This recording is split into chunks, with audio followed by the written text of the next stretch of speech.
யோபு தன் நிலைமையை பார்க்காமல் தன் சிநேகிதனுக்காய் ஜெபித்த பொழுதுதான் கர்த்தர் யோபை நினைத்து பார்த்து அவன் சிறையிருப்பை மாற்றினார். நீங்க எடுத்து பாருங்க, 42 அதிகாரம், 42 அதிகாரத்தில் 41 அதிகாரம் அவர் தனக்காக மட்டுமே புலம்பியிருப்பார்.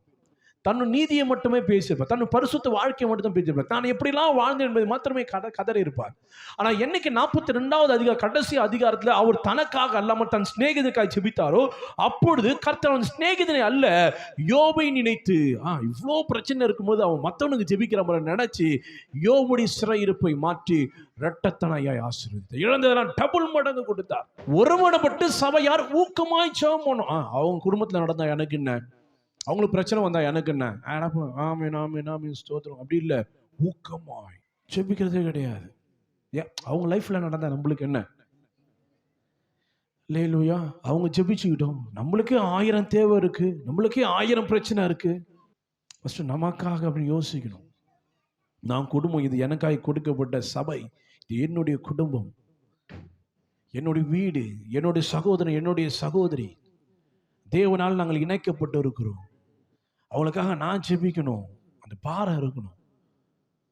தூங்கக்கூடாது, சபைக்கு வராமல் ஊரை சுற்றக்கூடாது, ரெஸ்ட் எடுக்கக்கூடாது.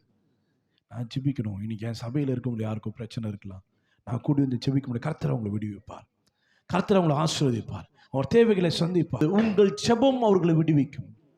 உங்கள் ஜெபத்தை நிமித்தமா எங்க நம்முடைய சபையில் இருக்க குடும்பத்தார் என்ன பண்ணும், ரட்சிக்கும், மீட்கும். உபத்திரத்திலிருந்து தேவன் தம்முடைய தூதனை கட்டளையிட்டு மீட்பார்.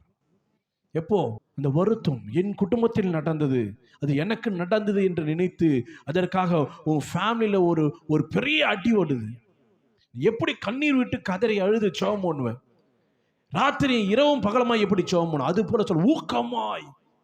எத்தனை பேர் உங்க சபையில், இந்த சபையில் இருக்கிற உங்க சகோதர சகோதரிகளுக்காக எத்தனை பேர் அவங்க பிரச்சனையிலும் தாழ்மையிலும் விழுந்து போகும்போது ஊக்கமாய் ஜெபம் பண்ணிருக்கீங்க, கருத்தா ஜெபம் பண்ணிருக்கீங்க. நம் ஜெபம் நம் சகோதரியும் சகோதரியும் நம்முடைய சபையில் இருக்க குடும்பத்தார் என்ன பண்ணும், ரட்சிக்கும், மீட்கும்.